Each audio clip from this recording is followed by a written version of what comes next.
Isaac Asimov is one of the major authors of science fiction, in spite of the fact that he has written virtually no science fiction in the past dozen years. His works are landmarks and building stones. He still writes. He writes for a living. He is a compulsive writer, writing 8, 9, 10 hours a day, and the volume of his production is staggering. In 1970, his 100th book was published. His first story, Marooned Off Vesta, was published in Amazing Stories in 1939, when he was a 19-year-old student at Columbia University. He soon was turning out fiction for the late John Campbell's astounding science fiction while he pursued his academic career. He was one of 4 writers introduced in 1939, any one of whom would have made that year significant in science fiction history. The others were Heinlein, Sturgeon, and Van Vogt. In 1949, Asimov earned his PhD in biochemistry and joined the faculty of the Boston University School of Medicine. But he continued to write science fiction and fact articles. In 1958, he turned to full-time writing of articles and books about science. He has been acclaimed as one of the finest science popularizers of all time. His success may be due to the fact that he writes his articles and books as if they were fiction. It is Asimov, the science fiction writer and observer, we meet today. His contribution to science fiction was not only skillfully told stories, but original concepts. Concepts like the 3 laws of robotics in his robot stories. Concepts like the robot detective, which blended detective story and science fiction in The Caves of Steel and The Naked Sun. And concepts like a future history for mankind in which man spreads his empire through the galaxy, an empire which falls and then is brought back again to civilization in the Foundation trilogy. Asimov fans will be pleased to learn that Asimov is alive and well, and once more writing science fiction.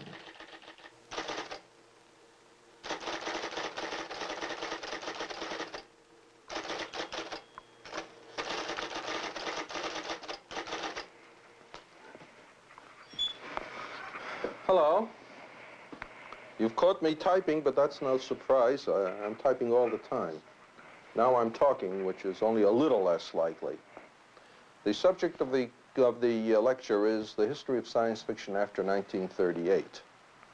And that date is not chosen by mistake.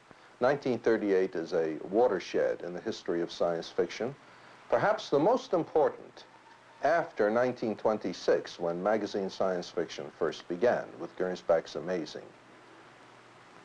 John W. Campbell, Jr. became editor of Astounding Stories in 1937. It was not, however, until 1938 that the former editor, Mr. F. Orland Tremaine, left, and the inventory that Mr. Tremaine had gathered was more or less used up. Therefore, it was in 1938 that readers began to discover Campbellesque stories, the kind of stories that John Campbell accepted and published.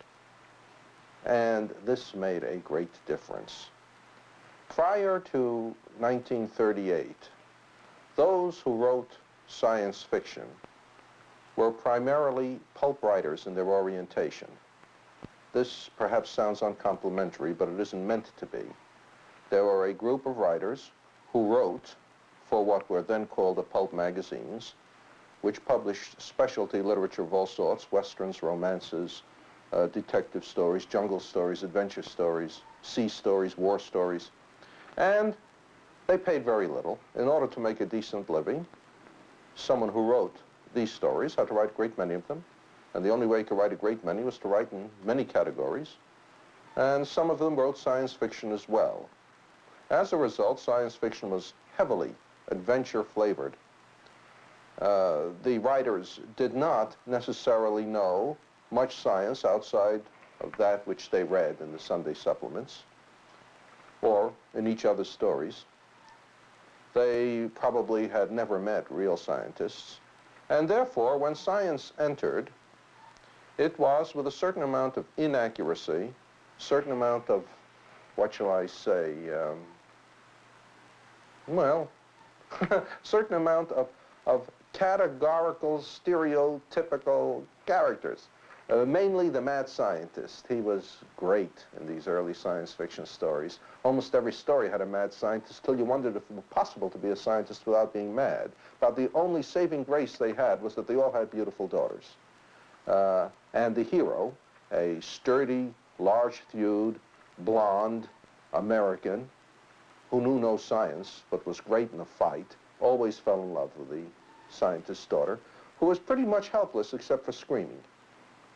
At any rate, Campbell changed all that. Campbell himself had gone to MIT and Duke University, had majored in physics, and had the engineering attitude. And what he wanted were people who would write stories in which the science was realistic. Not realistic in the sense that they couldn't go out into the blue yonder, not realistic in the sense that they couldn't extrapolate wildly, but realistic in the sense that people who worked with science resembled people who actually worked with science.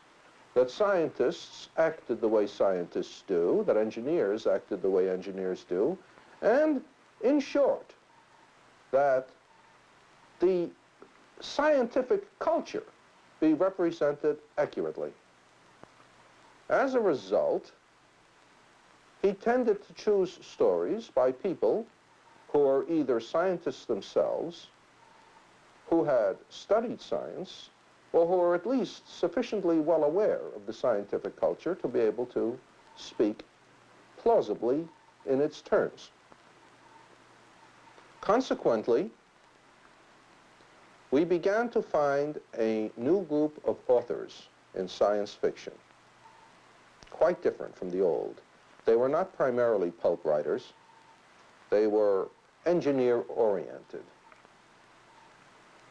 And this was met with great enthusiasm on the part of the readers. Almost any change, almost any radical change, is bound to generate enthusiasm because a certain group of readers who were jaded by what went before would greet the new with cries of joy.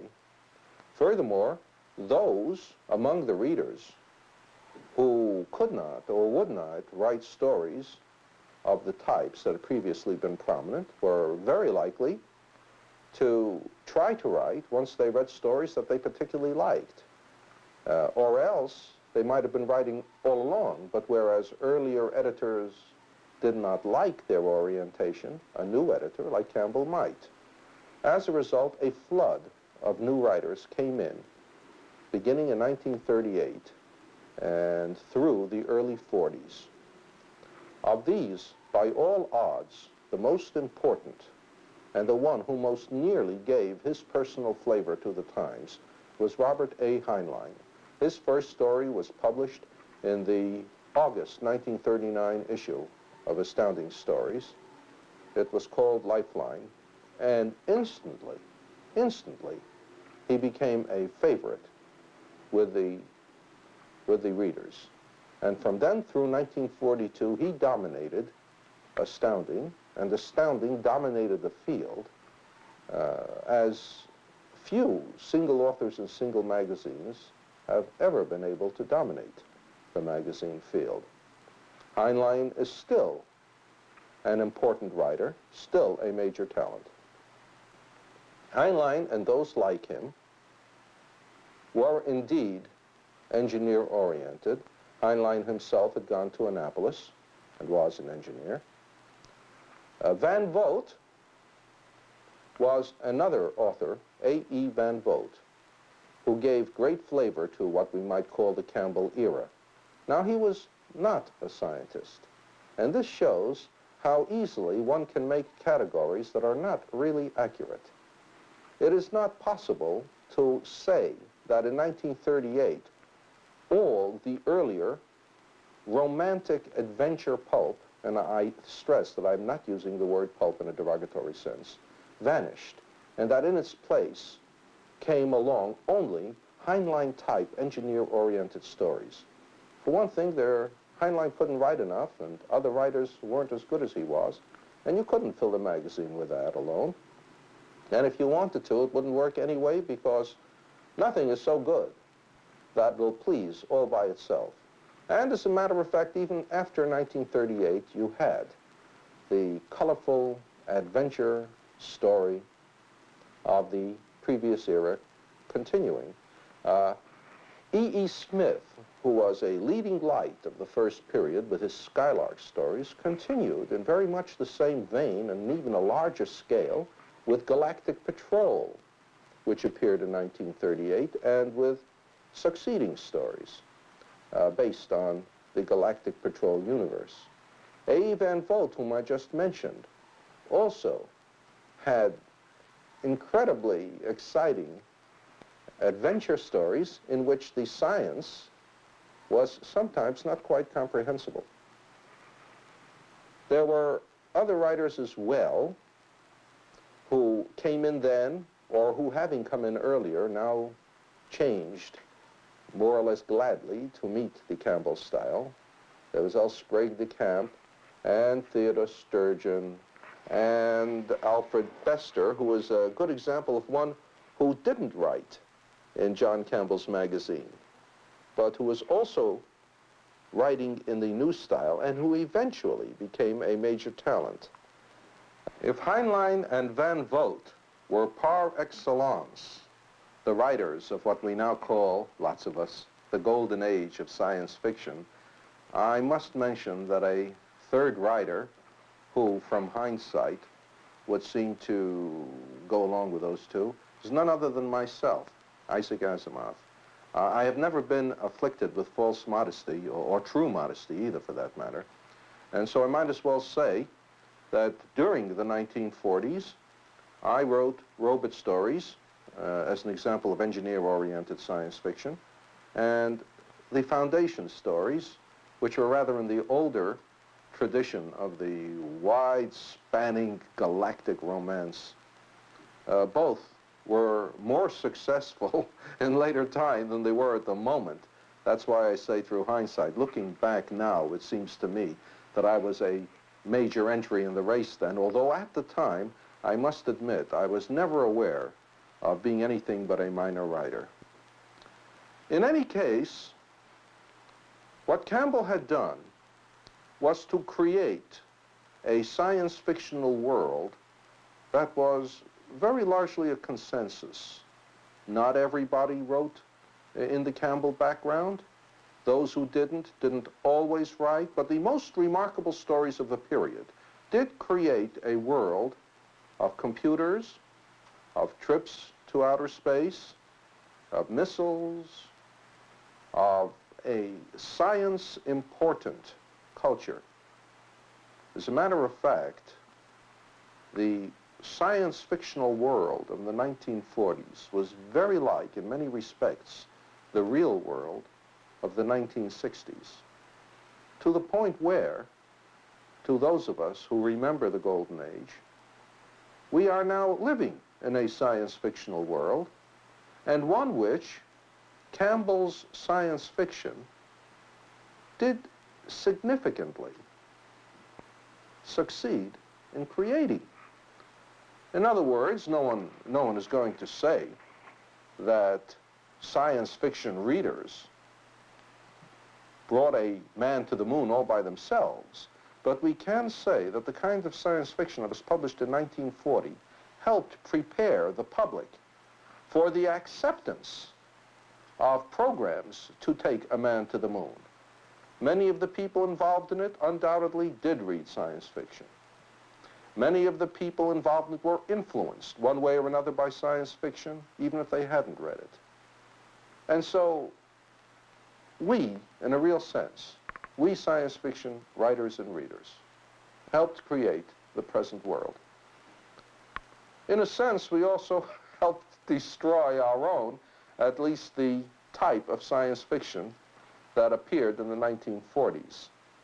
As time went on, there was a reaction, and perhaps we can date it from the invention of the atomic bomb, or its first use in 1945. As a matter of fact, we had predicted it. The atom bomb was a very easy thing to predict. Cleve Cartmel in 1944 wrote a story called Deadline, which was sufficiently accurate in its description of